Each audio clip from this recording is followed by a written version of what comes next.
Ladies and gentlemen, in this RedGamingTech.com video I have yet more information on the PlayStation 4, also known as the Orbis, and this would include things such as controller information, more technical specs and so forth.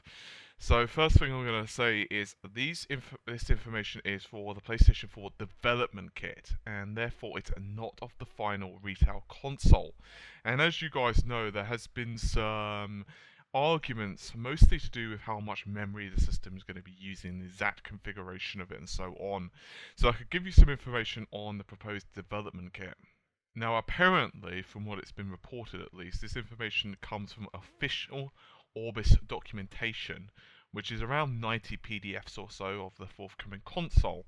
And the details of this were shared by an individual known as Superday, I'm assuming I'm pronouncing that correctly.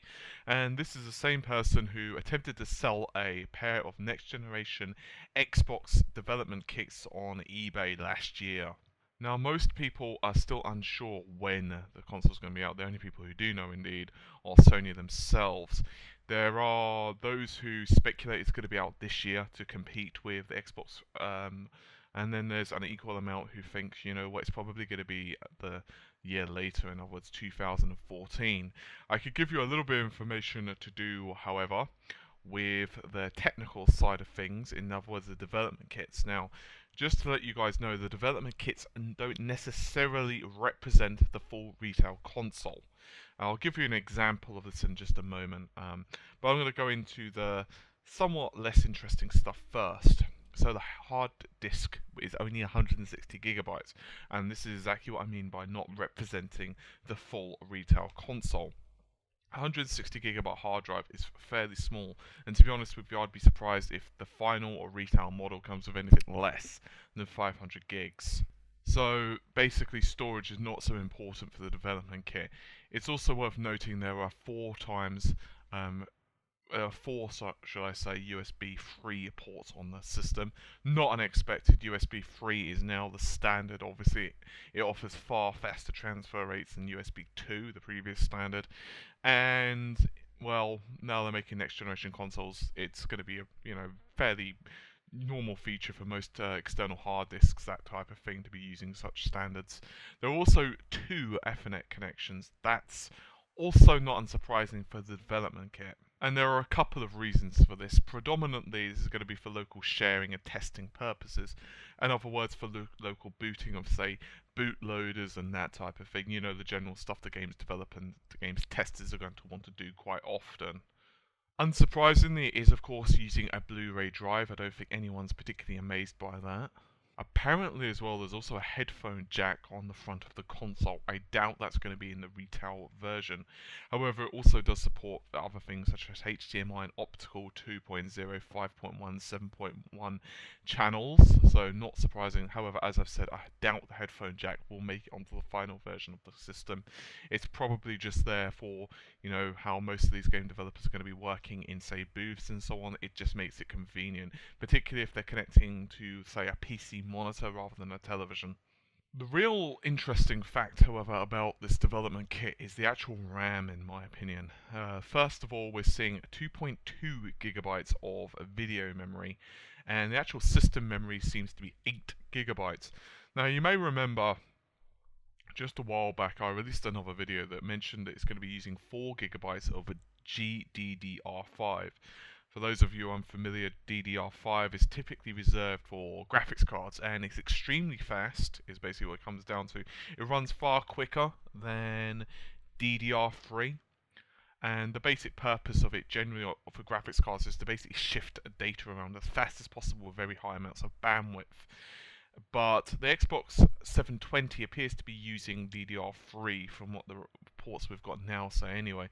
However, now says it's going to be 8 gigabytes. As far as I'm aware, it doesn't actually mention in any of the reports I'm reading anyway about what type of memory that is going to be. Whether Sony have said, hey, you know what, we actually think it's best to have more RAM, and they want to go ahead and release it on DDR3, or whether it's still GDDR5, which would be extremely impressive if that was the case. It would mean incredibly high memory bandwidth. Or indeed, if you know, they're going between two models, or it could just simply be a development kit feature. We're just not really sure yet. It's also worth noting the amount of video memory on this thing. That's actually fairly impressive. Bear in mind, most PC setups, let's say you have a fairly decent gaming system now, most of the time you're going to be having at least 4 gigabytes of memory for the system and say, I don't know, 1 gigabyte of RAM for your graphics card. Some systems may have like 8 gigs of RAM for system and say 1.5 or 2 gigabytes for your graphics memory, depending upon your graphics card and so forth, obviously. The development kit also seems to be supporting 8 cores, and it seems to be 4 times a dual-core AMD64-bit Bulldozers, and as for the graphics card, it's an AMD R10xx. This is similar to what other reports have said. Obviously, it's the development kit, so they probably haven't got the final versions of it yet. I wouldn't be surprised if this is the development kit and the final versions are what we've already mentioned. But as I've said before, it's too early to tell. So what about the controller itself? Well, like the actual console, has been a huge amount of speculation. Obviously, Sony have kept roughly the same joypad for the last 3 generations. In other words, if you were to say look at the original PlayStation 1 joypad, maybe not the DualShock obviously, well they actually added the twin analog sticks, but the later on, certainly, pretty much if you were if you used the PlayStation 1 pad, then you'd be completely and utterly familiar. If you jumped to the PlayStation 3 pad, it would just feel exactly the same, only without wire. However, there was some reports that Sony were going to ditch that pad and make something very different for the PlayStation 4. However, from what the reports are saying, it appears this is not 100% true. It seems that the developers, in other words, are using the developers kit at least, are going to be, well, basically working on the DualShock 3 type of controller. But also, fairly interestingly, despite the fact that the controller in design is very similar to that of the PS3, the documentation also shows a Move controller, which suggests something Wii-esque in terms of the motion style controls. There's also apparently a new controller in development for the PlayStation 4, which is possibly what all these rumours were mentioning previously.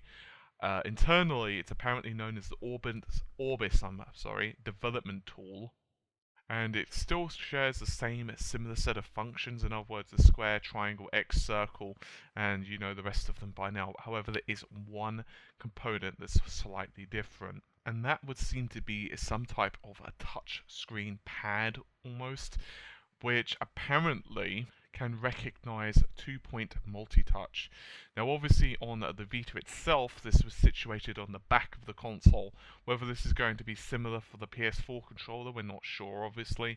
I wouldn't be surprised if so, because obviously it's a fairly logical place for it to go. Interestingly as well, rumours have it that the entire pad can also be clicked. In other words, it functions as an additional input button. You guys may remember the PlayStation 3 actually supports move functions with its controller. To some degrees it's well implemented, to others are somewhat less so.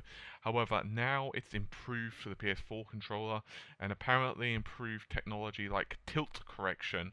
So it will also have a feature vibration, but personally I'm not really a massive fan of that, but you know, whatever. There were some rumours going about biometric data being used. However, at the moment there is no information on this leak of whether that's even true or not. Apparently, there's also another rather interesting button, and that would be a share button. Whether that's going to allow you to share something directly to Facebook, well, who the heck knows? Maybe it'll be a screenshot function, video function, or maybe, I don't know, posting your high scores, or hey, I'm looking for someone to play me on this multiplayer game. Imagine, for example, the new COD. You know, post to all your friend feed, get online, or something like that. Who the heck knows? Sony are also changing the way user accounts work, mostly to do with the way that you would log in and various other bits and bobs to do with that. To cut a long story short, it basically allows more than one person to be logged into the same system at the same time, and would achieve this by linking control pads to user accounts, and as each new controller syncs with the system, that player account must be logged in, or should I say can be logged in as well. That isn't to say that that account will be locked to that controller. So, if your friend Tom comes round and he plays with, your spare controller, and your friend Bill comes round, it's not like Tom's account will be locked to that controller and that's, forever and a day.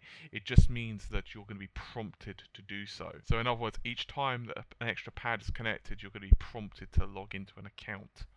This would be, for example, let's say you have a multiplayer game and say 2 or more of you log in on the same system using different accounts. That means all of you would receive trophies that you have, say, I don't know, done a certain task, say beaten a boss, or I don't know, leveled up, or done some type of achievement or another.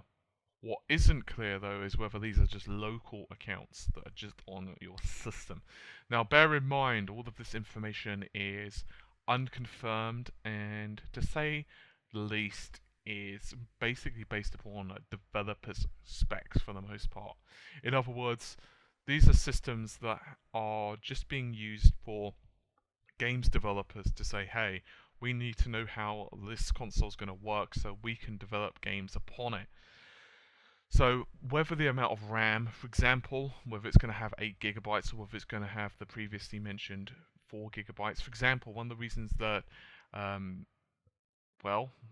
Developers Kit could have more would be a simple reason that they're just using it to kind of figure out memory leaks or to try and cut things down for the final system. That type of thing. It's extremely unknown right now, and obviously some functions, such as say 2 Ethernet connections or 160 gigabyte hard disks, are definitely going to change for the final version. Also, as I've mentioned previously, would not be surprised if we're not going to be seeing the headphone out. I think that's going to be in there because, well, for the most part, most people are going to be using Bluetooth headsets if they so wanted that type of output. And for most people anyway, they're going to be wanting 7.1 surround sound or connecting headphones directly to TVs or so forth, and certainly not connecting them directly to the console, at least in this type of scenario. Anyway, in terms of pure rumours and speculation, I think there's actually more on the Orbis than what there is on the next generation Xbox right now, and I would say the hype machine is definitely in Sony's favour. Those are to say, of course, the PlayStation 4 is going to turn out to be the better console, but it certainly has a lot of mysticism surrounding it right now. And you'll have to excuse me for constantly reporting these different types of videos, but it's very weird. And obviously, one of the problems with this type of thing is because everyone's getting different specs and different versions of development. Obviously, there's a lot of NDAs being broken here as well. That, well, some reports just quite frankly contradict one another. So what we're actually going to end up with in, say, 6 months' time, where we might actually finally get to see, say, a finalized product, maybe a specialized development sheet, maybe that type of thing, well, it could be completely and utterly different. However, I wouldn't be surprised if it's some bastard hybrid of something similar. I think one thing's for sure, we're going to be seeing at least 4 gigabytes of system RAM. That's not really a surprise. Just how much of that is going to be reserved for, let's say, the operating system, and whether the video memory is going to be separate or whether it's going to be shared, which of course was the case of the Xbox 360. The PlayStation 3 had completely separate memory, had 256 for the main system, 256 for video. Whether we're going to be seeing a similar output on this, in other words, whether Sony are going to say, hey, you know what, you've got 1 gigabyte or 2 gigabytes or whatever the value is going to be for memory, and an X amount for system. Who knows at this point? But it's extremely fun for tech heads to speculate on this stuff. Anyway, I think that's just about it for me. So take care of yourselves. Bye for now, and leave your comments below.